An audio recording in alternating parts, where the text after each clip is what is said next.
En 1980, 4 ans après sa création, Apple caracole en tête des fabricants de micro-ordinateurs. La multinationale IBM riposte en commercialisant son PC en 1981.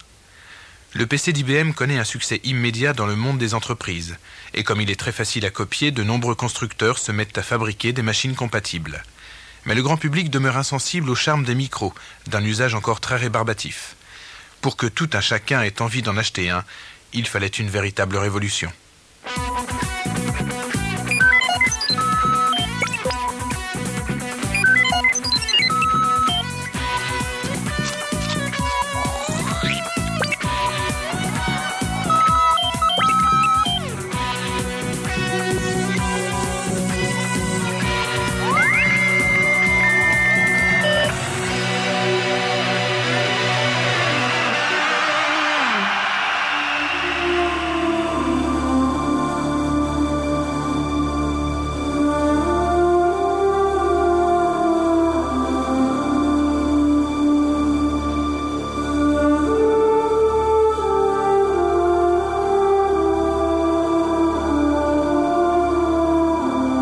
Nous sommes le 24 août 1995. Dans la banlieue de Seattle a lieu une grand-messe à la gloire du dieu logiciel.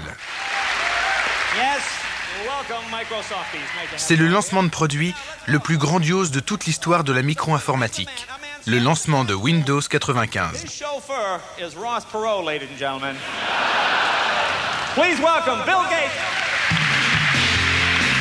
L'homme qui va présider la cérémonie est l'un des hommes les plus riches du monde. Bill Gates, la star, le PDG, le super programmeur et le chef spirituel de Microsoft.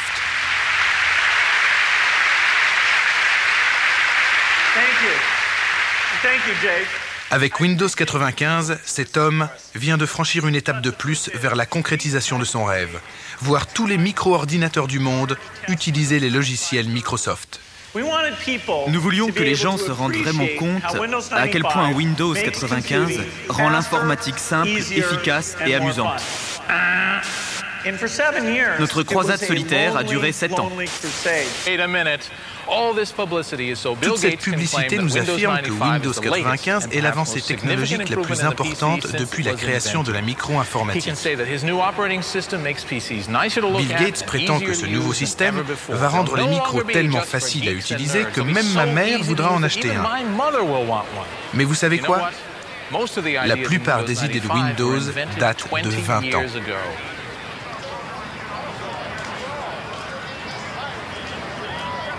Cette grande foire du logiciel célèbre l'aboutissement d'un long périple. 20 ans d'engagement passionné, de paris sur l'avenir, de virages à 180 degrés, de rivalité, d'alliance et de trahison. Cette fête couronne la stratégie commerciale de Bill Gates. En 2 mots, on n'a pas besoin pour réussir d'innover ou d'être le meilleur, à condition de posséder une diabolique habileté à tirer parti des occasions qui se présentent. Et la façon dont Microsoft a su s'approprier le concept d'interface graphique serait digne de figurer dans un manuel.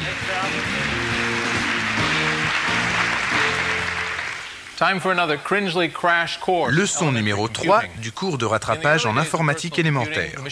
Les premiers micro-ordinateurs étaient d'un usage difficile, en partie parce qu'ils étaient archaïques et en partie parce que les informaticiens ont tendance à préférer la difficulté. Voilà un PC IBM de 1983 où j'ai tapé une lettre à mon banquier lui demandant de m'aider à devenir riche vite. Maintenant, je veux classer cette lettre. Attention, après il y aura un test.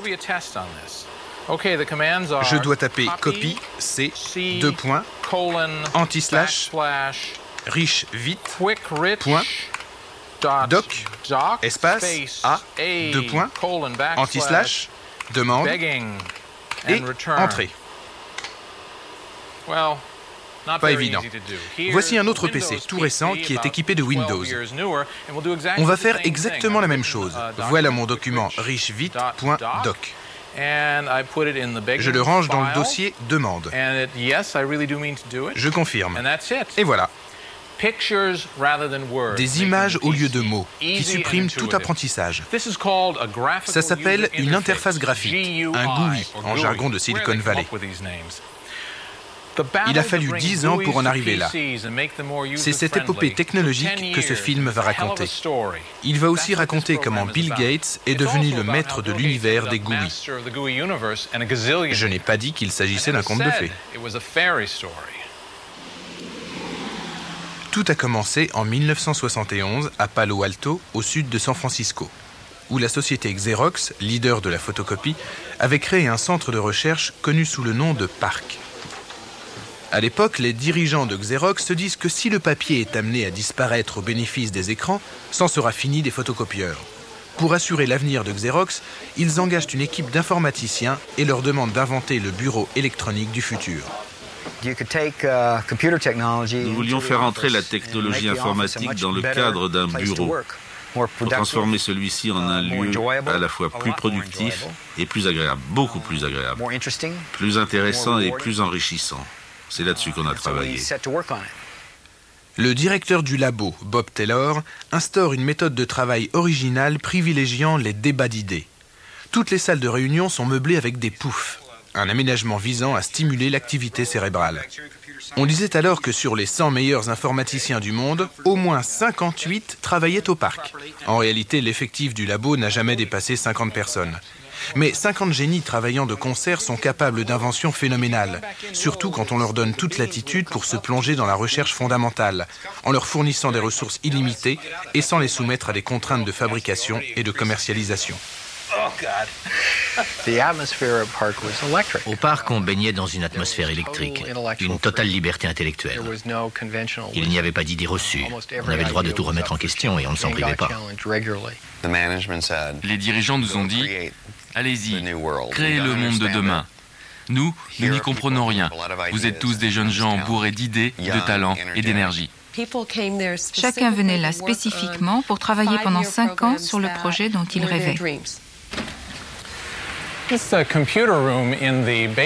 Nous voici chez Xerox dans la salle des ordinateurs, au sous-sol du centre de recherche de Palo Alto. Cette pièce existait déjà il y a 25 ans et aujourd'hui elle est remplie de toutes sortes d'ordinateurs. Parmi eux, il y en a un que je tiens à vous montrer. Le voilà.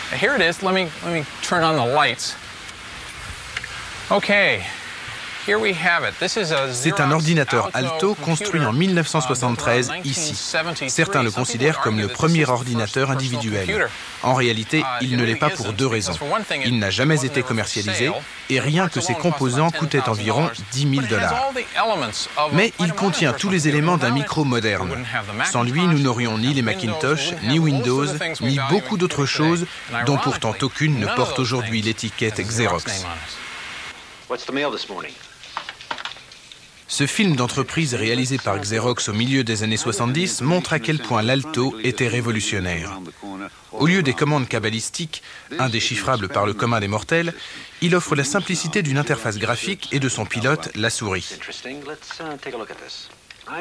Grâce à l'impression laser, on obtient sur le papier exactement ce qu'on voit sur l'écran. Cela nous paraît banal aujourd'hui, mais à l'époque, c'était l'avant-garde. On voulait tous créer quelque chose de vraiment différent. On pensait qu'on allait changer le monde et que quand nos travaux aboutiraient, la micro-informatique allait exploser comme on l'avait prévu et prendre tout le monde au dépourvu. Mais les brillants chercheurs du parc n'ont jamais pu convaincre les patrons de Xerox du réalisme de leur vision. Au siège de New York, personne n'a eu assez d'imagination pour exploiter cette technologie révolutionnaire. Dans l'entreprise, personne n'était préparé à accepter nos idées. Il y avait un énorme décalage entre la direction et les chercheurs. Les dirigeants n'avaient jamais tenté d'imaginer le bureau de demain. Leur cerveau ne parvenait pas à transformer les idées qu'on leur présentait en objets réels. C'était très frustrant de parler à des gens qui ne comprenaient pas notre vision de l'avenir. Une vision qu'on élaborait jour après jour à Palo Alto, sans personne pour la recevoir à l'arrivée. Cependant, à quelques kilomètres de Palo Alto, un homme est prêt à embrasser la vision des chercheurs du parc. L'homme le plus dangereux de Silicon Valley a ses bureaux dans cet immeuble.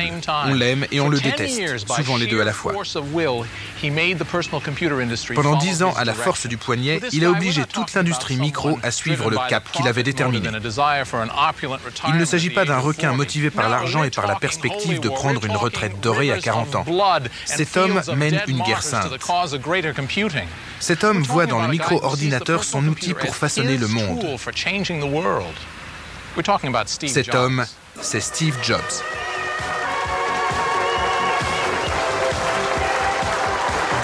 Hi, I'm Steve Jobs.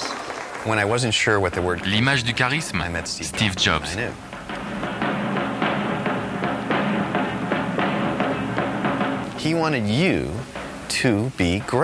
Il exigeait de vous que vous soyez génial, que vous réalisiez quelque chose de génial. Et il vous y obligeait.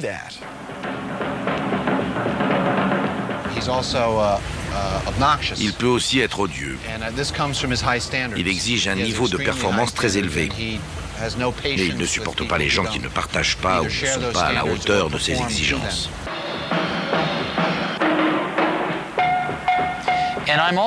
Je ne suis pas de ceux qui cherchent à avoir toujours raison. Seul m'importe la réussite finale. Steve Jobs a fondé Apple avec Steve Wozniak en 1976. Il s'est fait un nom dans l'industrie micro grâce à l'ordinateur Apple II, le premier micro à connaître un véritable succès commercial. En décembre 1979, Steve Jobs obtient le droit, un grand privilège, de visiter le laboratoire de Xerox. Ils m'ont montré 3 choses, mais j'étais tellement ébloui par la première que j'ai à peine regardé les 2 autres. Ils m'ont montré la programmation orientée objet, mais je n'ai rien vu. Ils m'ont montré un système réseau, une centaine d'ordinateurs Alto, tous reliés, utilisant le courrier électronique, etc., etc. Pareil, je n'en ai rien vu. Hypnotisé que j'étais par l'interface utilisateur graphique qu'ils m'avaient montré en premier. Jamais je n'avais vu une telle merveille. C'était encore très incomplet, il y avait beaucoup de défauts, mais on ne le savait pas à l'époque. Toujours est-il que le germe de l'idée y était et qu'ils avaient fait de l'excellent travail.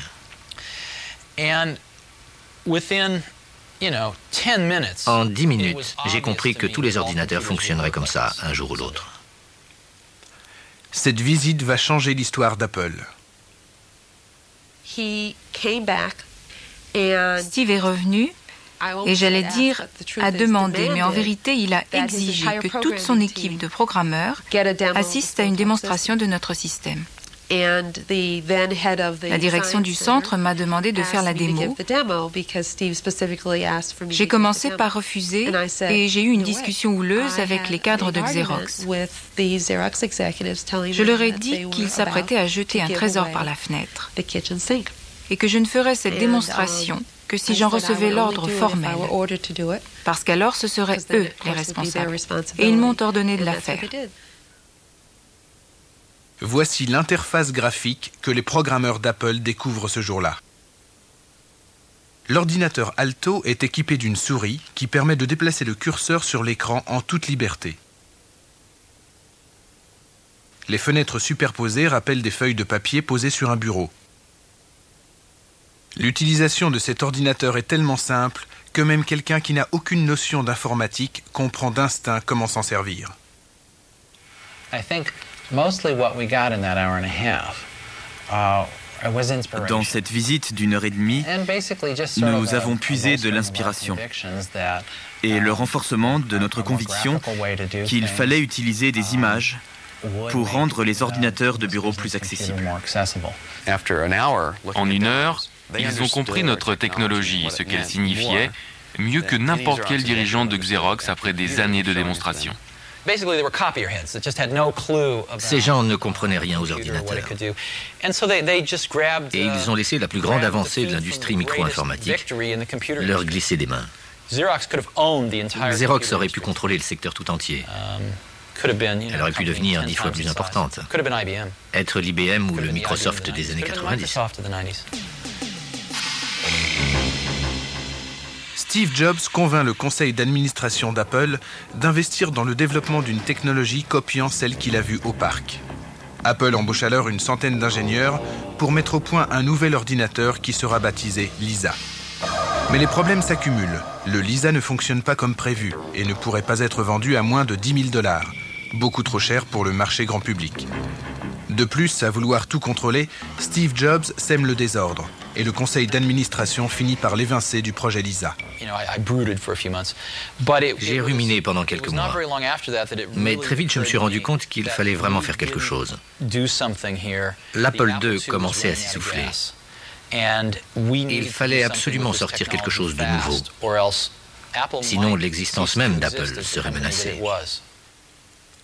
Jobs trouve la solution auprès de Jeff Raskin, un des ingénieurs d'Apple de la première heure. Raskin travaille à la conception d'un ordinateur à $600, aussi facile à utiliser qu'un toaster, et qu'il a baptisé Macintosh, d'après la variété de pommes qu'il préfère. Évincé du projet Lisa et déterminé à réaliser un ordinateur bon marché, Steve Jobs s'empare de l'idée de Jeff Raskin. J'ai réuni une petite équipe pour travailler sur le Macintosh. C'était une mission, il fallait sauver Apple. Afin de se consacrer tout entier à sa Mac mission, Steve Jobs doit trouver pour sa société un dirigeant plus orthodoxe. Son choix se porte sur John Sculley, responsable du marketing chez Pepsi-Cola. Sculley commence par refuser. Quitter Pepsi pour une société créée dans un garage 4 ans plus tôt, c'est une plaisanterie. Mais ce n'est pas facile de dire non à Steve Jobs. Il a levé la tête et m'a fixé de la façon dont seul Steve Jobs peut fixer quelqu'un. Et il m'a dit, vous voulez vendre de l'eau sucrée toute votre vie ou vous voulez venir avec moi pour changer le monde? Là, j'ai compris que si je refusais, je passerais le reste de ma vie à me demander ce que j'avais raté. Pour changer le monde, Steve Jobs a besoin du Macintosh.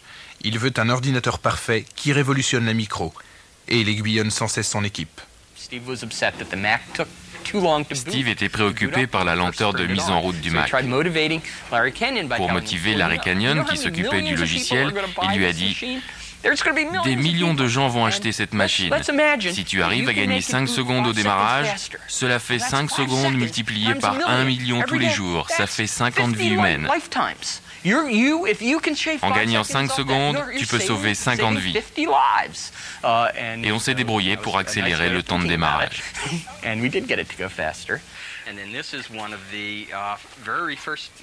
Sans arrêt, Steve Jobs modifie le cahier des charges du Macintosh, exigeant toujours de nouvelles améliorations. Il pousse son équipe à la limite de ses forces. Il le faut, car à partir de 1983, Apple va devoir faire face à un redoutable concurrent. Ce concurrent, le voici. Le premier PC d'IBM a été commercialisé en 1981. En 2 ans, la multinationale en a vendu plus de 2 millions, supplantant Apple sur le marché des micros. Le PC IBM se vend très bien, grâce à une bibliothèque de logiciels très diversifiée. Or, les applications prévues pour un IBM ne fonctionnent pas sur un Apple. Steve Jobs sait qu'il va avoir besoin d'applications pour le Macintosh. Il fait appel à Monsieur Logiciel, Bill Gates. Bill Gates est alors âgé de 25 ans. Sa société Microsoft compte une centaine d'employés et connaît une croissance explosive grâce au DOS, le système d'exploitation du PC IBM. Le DOS n'offre pas d'interface graphique, au contraire du Mac, qui pour cette raison intéresse Bill Gates et son numéro 2, Steve Ballmer. Jobs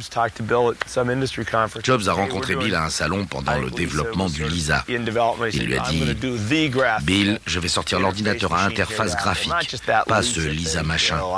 Le mien, on va se l'arracher. »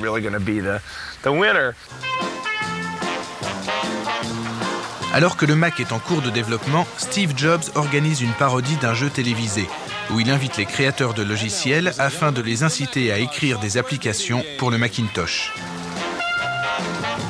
Parmi eux se trouve Bill Gates, venu chanter les louanges du Macintosh. Steve Jobs ne se rend pas compte qu'il vient de faire entrer le loup dans la bergerie.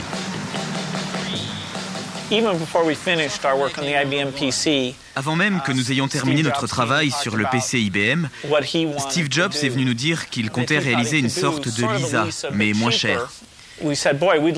On a dit que ça nous intéressait. Le Lisa avait ses propres applications, mais elles exigeaient trop de mémoire. On pensait pouvoir faire mieux. Nous avons conclu un accord avec Steve pour fournir des applications couplées pour le Mac. On était très partisans du Mac et de la direction que montrait Steve. On l'a oublié, mais à l'époque, c'était Lotus, le leader des applications. Microsoft faisait un pari dangereux en acceptant d'écrire pour le Mac. On a commencé à travailler sur des logiciels pour le Macintosh en 1982. Je crois que c'est à ce moment-là que Bill a vraiment eu le déclic. L'avenir serait aux interfaces graphiques. Alors que Bill Gates reçoit sa révélation GUI, Steve Jobs continue à voir dans IBM l'ennemi public numéro 1. Big Blue dominera-t-il la totalité de l'industrie informatique? La totalité de l'âge de l'information? George Orwell avait-il vu juste à propos de 1984? Tout le talent oratoire de Steve Jobs ne parvient pas à faire oublier qu'IBM risque de couler Apple. La plupart des analystes financiers pensaient qu'Apple ferait faillite en quelques mois. Une couverture de Business Week proclamait « Tout est fini, IBM a gagné ». L'équipe du Mac se voulait une bande de pirates, des renégats qu'on appelait à la rescousse pour sauver le navire maintenant que les parts de marché de l'Apple II diminuaient.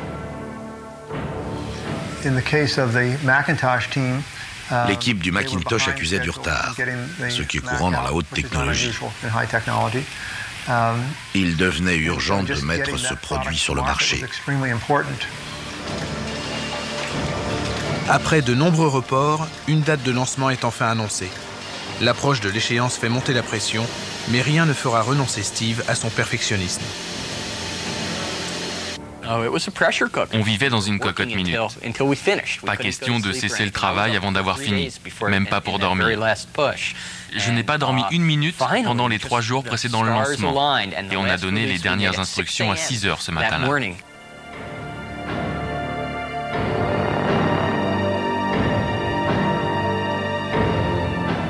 Le Lisa ne se vend pas. Avec le Macintosh, Apple joue le tout pour le tout. Son sort en dépend. John Sculley débloque 15 millions de dollars pour la campagne publicitaire, qui doit s'ouvrir le jour du lancement, le 24 janvier 1984.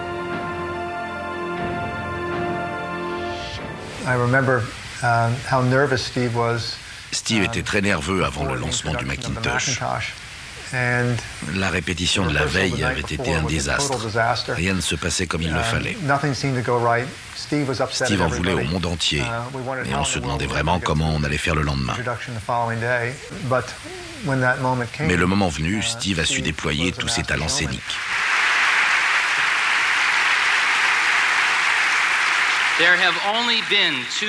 Il n'y a guère eu que 2 produits marquants dans notre industrie. L'Apple II en 1977 et le PC d'IBM en 1981. Aujourd'hui, 1 an après Lisa, nous vous présentons le 3e, le Macintosh.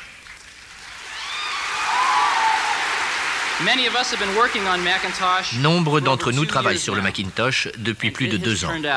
Et le résultat est dément. Vous venez de voir de simples photographies. J'aimerais maintenant que vous voyiez le Macintosh en personne.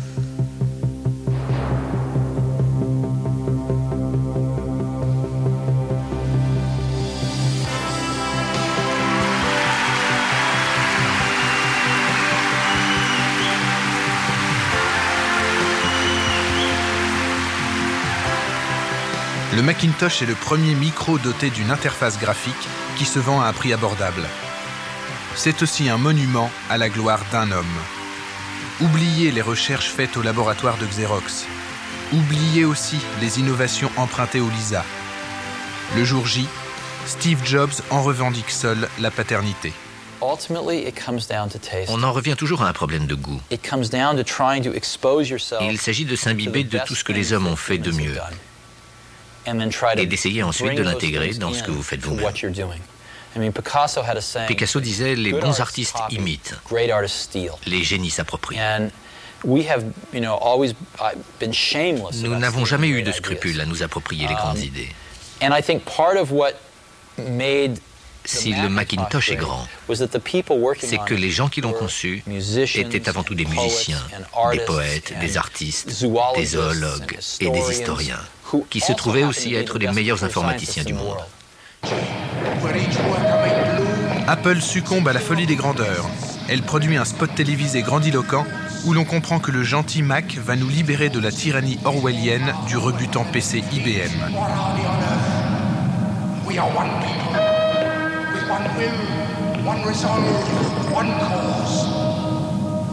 Malgré tout ce battage, dès la fin 84, les ventes du Mac plafonnent.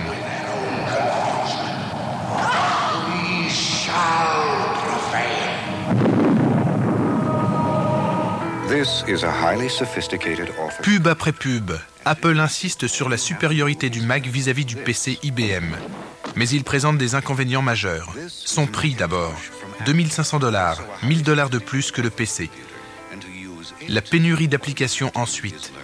Les éditeurs de software hésitant à produire des logiciels pour le Mac. On ne pouvait pas lui faire exécuter grand-chose. MacPaint et MacWrite étaient ses seules applications. Et on commençait à s'en rendre compte. Dès la fin de l'année, les gens disaient « Peut-être que le PC IBM n'est pas aussi facile à utiliser ni aussi attrayant que le Macintosh, mais au moins, il me rend des services dont j'ai besoin.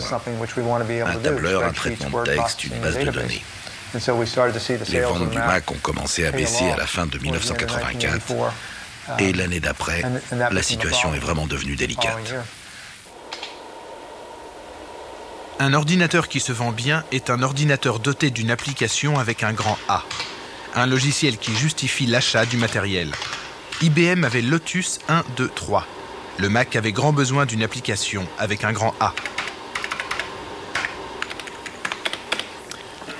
WYSIWYG, encore du jargon Silicon Valley. Les initiales de ce qu'on voit égale ce qu'on obtient. Il est très difficile d'imprimer exactement la même image que celle qu'on voit sur l'écran. 80% de nos facultés cérébrales sont consacrées à traiter des données visuelles, mais ce n'est pas le cas des ordinateurs. J'ai écrit une lettre à ma mère que je signe Bob en caractères italiques, Time 72 points.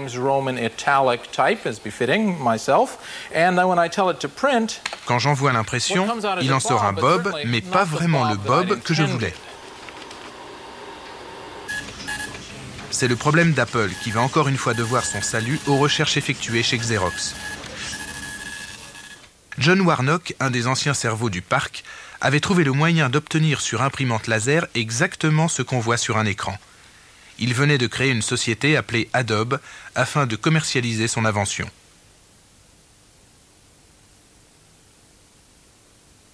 En 2-3 semaines, j'ai fait annuler le projet en cours chez Apple. Ce qui m'a presque valu de me faire assassiner.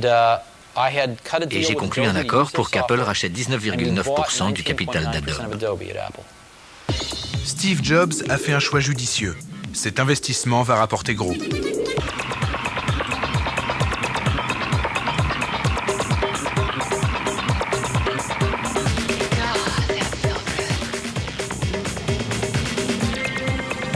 L'association de l'interface graphique et de la précision laser donne naissance à un nouveau secteur d'activité, la publication assistée par ordinateur, la PAO.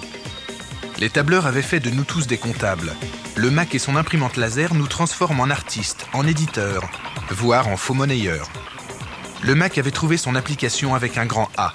Il sera bientôt l'ordinateur privilégié des professions artistiques. Ma vie a changé à la seconde où j'ai mis la main sur une souris. Je me suis tout naturellement orienté vers une carrière de graphiste. Le Mac connaît le succès grâce à la PAO, mais ce succès vient trop tard pour le fondateur d'Apple. En 1985, les ventes du Mac piétinent toujours, mais Steve Jobs se refuse à croire les chiffres. Il se comporte comme si le Mac se vendait à tour de bras. Il y avait un immense fossé entre le produit grandiose que le Macintosh aurait dû être et ce qu'il était en réalité. Cette réalité était quand même récupérable. Mais le décalage entre les deux était tel qu'il fallait que quelqu'un réagisse. Et ce quelqu'un était John Sculley. John Sculley, à l'origine le poulain de Steve Jobs, soumet au conseil d'administration un plan stratégique pour sauver Apple. Steve Jobs n'en fait pas partie. Il fallait que le conseil fasse un choix. Je leur ai dit que c'était l'entreprise de Steve, que j'étais là en renfort, que s'il souhaitait que ce soit lui qui la dirige, cela me convenait. Mais il fallait décider de la marche à suivre une fois pour toutes. Steve l'a ressenti comme un affront et a attaqué Sculley. Il a mis le conseil en demeure de choisir entre les deux, parce qu'il était sûr qu'on le soutiendrait lui. Finalement, après avoir discuté avec Steve, puis avec moi, ils ont décidé d'appliquer mon plan. Et Steve a démissionné. Que dire? Je me suis trompé. Oui. Il a démoli tout ce que j'avais construit en 10 ans. À commencer par moi. Mais ce n'est pas le plus grave. J'aurais quitté Apple avec joie si elle avait évolué comme je le souhaitais. Chez Apple, on éprouvait des sentiments contradictoires à ce sujet. Tout le monde avait subi les foudres de Steve à un moment ou à un autre. Alors, le départ du tyran provoquait un certain soulagement. Mais d'un autre côté, les mêmes personnes éprouvaient un grand respect pour Steve. On était tous très inquiets de ce qui allait arriver à cette entreprise privée de son fondateur et de son charisme. Apple ne s'est jamais relevé d'avoir perdu Steve. Il en était l'âme et le moteur. L'entreprise ne serait pas la même aujourd'hui si elle n'avait pas perdu son âme. Les années suivant le départ de Steve Jobs seront les plus lucratives de l'histoire d'Apple.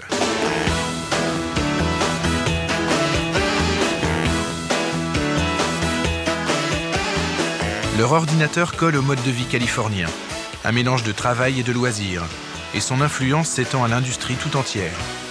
Tout à l'euphorie, Apple se considère toujours comme l'arc-en-ciel salvateur dans la grisaille du monde informatique. Leading the forces of freedom is Macintosh. Dans ce film destiné à stimuler le zèle des vendeurs, Apple exalte encore et toujours le rôle du Mac, grand libérateur des pathétiques prisonniers du PC IBM. In the office and the classroom and the desktop with superior weapons. Grâce à des améliorations de structure et à l'explosion du secteur de la PAO, le Mac trouve son marché. Dès 1987, Apple vend 1 million de machines par an. Let's go get 'em. L'argent rentre à flot. Sur chaque Mac vendu $2000, Apple touche une marge bénéficiaire de 50%. Chez Apple, on est convaincu de la supériorité des produits maison. On estime que les clients seront toujours prêts à payer un supplément qualité, estimation arrogante et erronée. Le Mac aurait vraiment dû remporter la bataille des micro-ordinateurs. Certes, il coûtait plus cher que le PC IBM, mais si on voulait un ordinateur simple et convivial, le Mac était le seul choix possible. C'est du moins ce qu'on croyait chez Apple. C'était compté sans Bill Gates. Gates a compris que l'interface graphique du Mac menaçait la poule aux œufs d'or de Microsoft, le DOS. Il a entrepris de recouvrir le DOS d'une interface graphique, ce qui revenait à camoufler un immeuble décrépit derrière une jolie façade. Il a nommé cette façade Windows. Au début, elle était un peu de guingois, mais elle a suffi pour défendre le précaré du DOS. C'était en février-mars 84, juste après le lancement du Macintosh d'Apple. Nous avions acquis la conviction qu'il fallait miser sur les interfaces graphiques, d'abord avec les applications pour le Mac, ensuite avec Windows.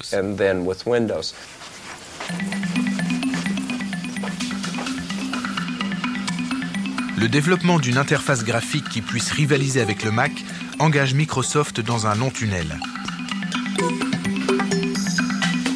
Du fond de leur bureau sans fenêtre, les programmeurs vont trimer pendant des années pour mettre au point les fenêtres de Windows, réconfortés par des sodas à volonté.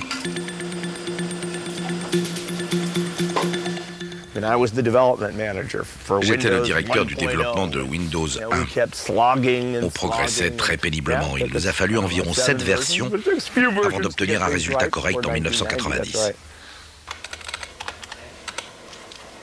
Les premières versions de Windows ne provoquent que quelques sourires condescendants de la part d'Apple. Mais Bill Gates est la persévérance même. Windows s'améliore régulièrement et finit par inquiéter Apple, qui accuse Microsoft de plagier le look and feel, c'est-à-dire la personnalité du Mac. Finalement, Apple intente un procès à sa rivale.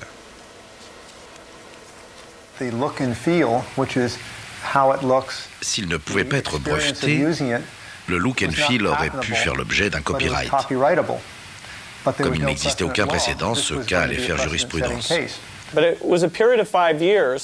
Il y a eu une période de 5 ans dont l'issue incertaine aurait pu être désastreuse pour Microsoft. On avait misé très gros sur Windows. Ils refusaient de modifier quoi que ce soit. Soit on cédait, soit ils menaient l'affaire jusqu'à la Cour suprême.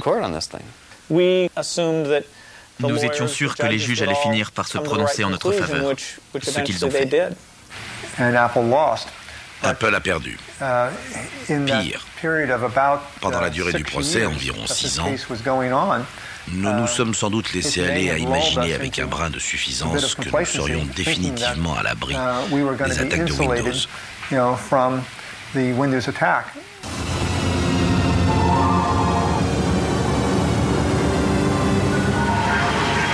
Le lancement de Windows 3 en 1990 ruine les derniers espoirs d'Apple de remporter la guerre des GUI.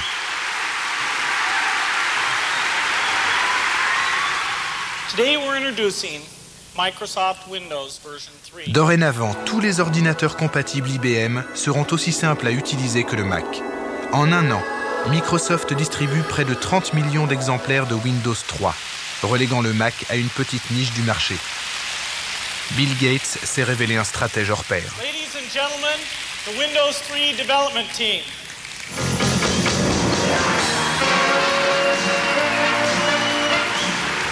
Tout au long de l'évolution de la micro, il a su s'allier aux leaders des fabricants du moment et se tailler la part du lion sur le marché des logiciels, imposant sa norme à tout le secteur. Stratège et surtout joueur, Bill Gates a toujours été prêt à prendre des risques calculés. Prenez Windows. N'avons-nous pas misé l'avenir de notre entreprise dessus? N'avons-nous pas réussi? Presque tout ce que nous avons fait a déclenché beaucoup de scepticisme au départ. Mais on s'est accroché et malgré toutes les remises en cause, on a mené nos projets à bien.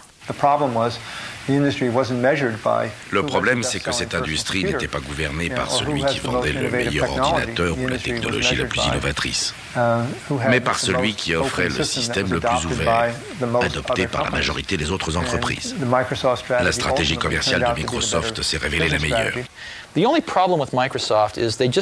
seul problème de Microsoft, c'est leur manque de goût. Ils n'ont absolument aucun goût. Et je le dis très sérieusement. Ils n'ont pas d'idée originale. Et ils ne font pas entrer beaucoup de culture dans leurs produits. Et c'est très important parce que les polices de caractère harmonieuses sont issues de la tradition d'imprimerie, des beaux livres. C'est là qu'on puise ces idées. Sans le Mac, ils n'auraient jamais eu ce genre de choses dans leurs produits.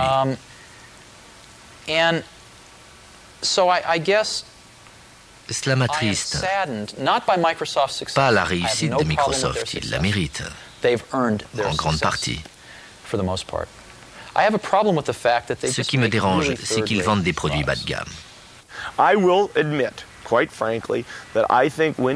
J'admets que Windows a sans doute 3-4 ans de retard sur ce qu'il serait si on n'avait pas valsé avec IBM si longtemps. Le fait d'avoir éparpillé notre énergie, notre travail, notre matière grise a empêché une meilleure innovation et le client en a pâti. Quand j'entends ces critiques blessantes, je me dis, attendez, vous allez voir Windows 95, Windows 96. Depuis 3 ou 4 ans, nous savons où nous allons. Depuis qu'on n'est plus obligé de se couper en deux pour ménager IBM. Même pour les systèmes d'exploitation. Vous verrez, les gens pourront reconnaître qui est le vrai leader. Nous améliorons sans cesse nos logiciels. Des millions d'utilisateurs nous téléphonent.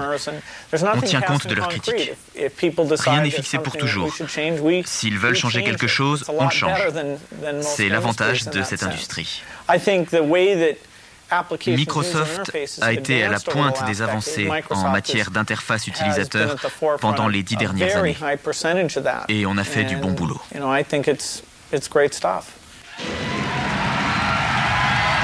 Le 24 août 1995, Bill Gates porte le coup de grâce à ses rivaux. Avec Windows 95, Microsoft fournit ensemble le système d'exploitation et l'interface graphique. Porté par une campagne publicitaire mondiale de 300 millions de dollars, Windows 95 est en passe de devenir le nouveau standard de l'industrie informatique.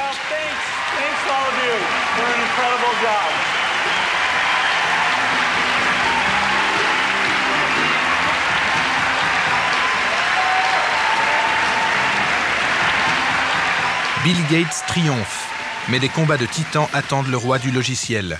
Des batailles à côté desquelles toutes les précédentes feront figure de garden party.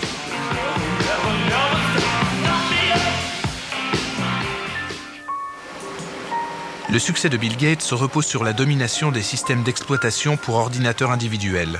C'est parfait tant que les PC sont des boîtes isolées posées sur des bureaux. Mais aujourd'hui, ces boîtes sont reliées à un réseau mondial, les fameuses autoroutes de l'information.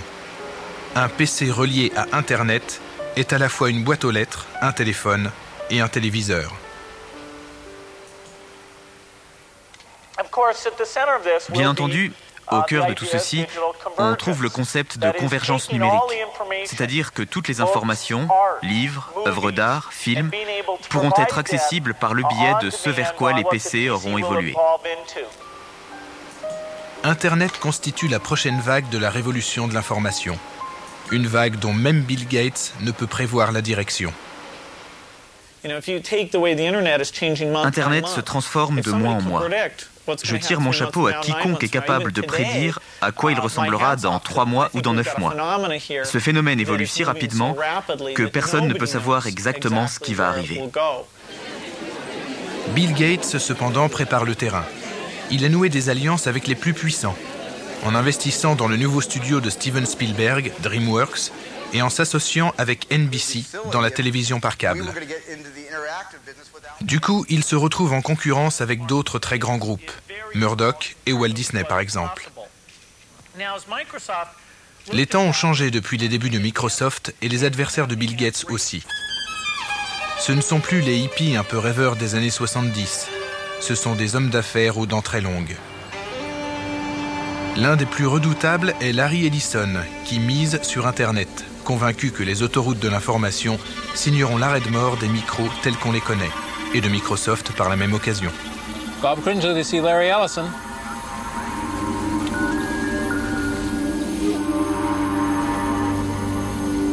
Larry Ellison est le fondateur d'Oracle. Il a fait fortune avec les systèmes de gestion de bases de données. Il habite Atherton, le village des milliardaires de Silicon Valley, où il s'est aménagé une modeste demeure de samouraï, de 10 millions de dollars.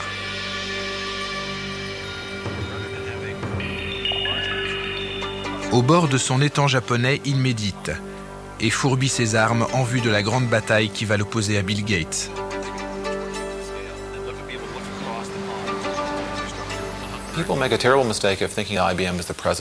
Les gens s'imaginent qu'IBM incarne le présent et Microsoft l'avenir.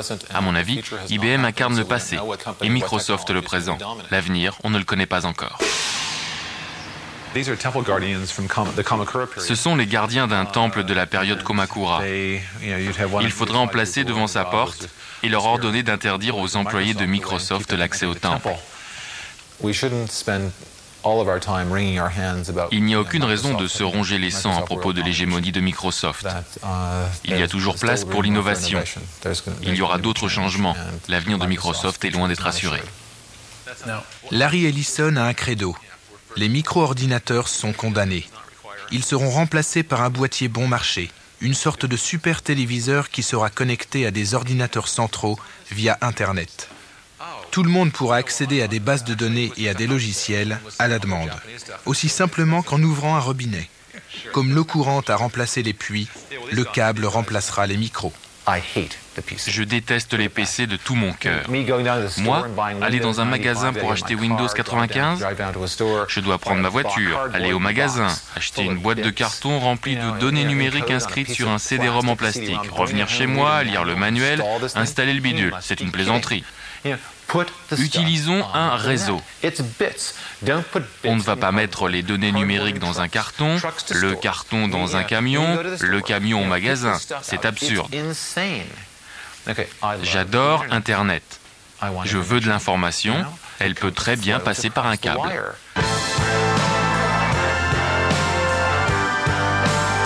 Donc l'avenir appartient au câble. Tout le monde est d'accord là-dessus. Larry, Bill et les autres. Il n'est pas impossible que les inventeurs des ordinateurs individuels assistent à leur disparition. À propos, que sont-ils devenus ces pionniers des années 70 ? Steve Jobs a vendu toutes ses actions à Apple quand il a démissionné. Mais en devenant actionnaire d'un studio d'animation, il a fait une deuxième fortune.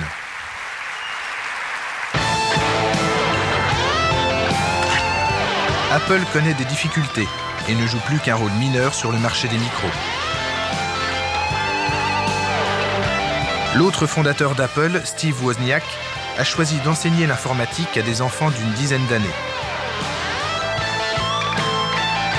IBM, qui a créé le marché grand public de la micro, ne parvient plus à imposer ses normes.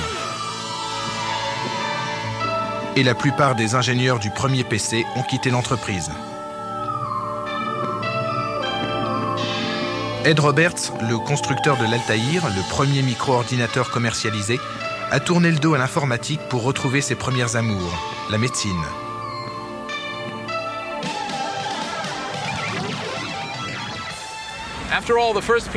La révolution micro a pris le monde au dépourvu. Même à Microsoft, où on compte des centaines de millionnaires en dollars et au moins 2 milliardaires, on ne s'attendait pas à un tel succès. Pour conclure, je vous propose de méditer cet axiome. Il faut à une communauté une trentaine d'années pour intégrer à sa vie quotidienne un nouveau moyen de communication. C'est le temps qu'il a fallu pour le téléphone, le cinéma et même pour la télévision. La micro-informatique n'a encore que 20 ans. Que nous réserve l'avenir ? Je vais aller y faire un tour pour le découvrir. À dans 10 ans.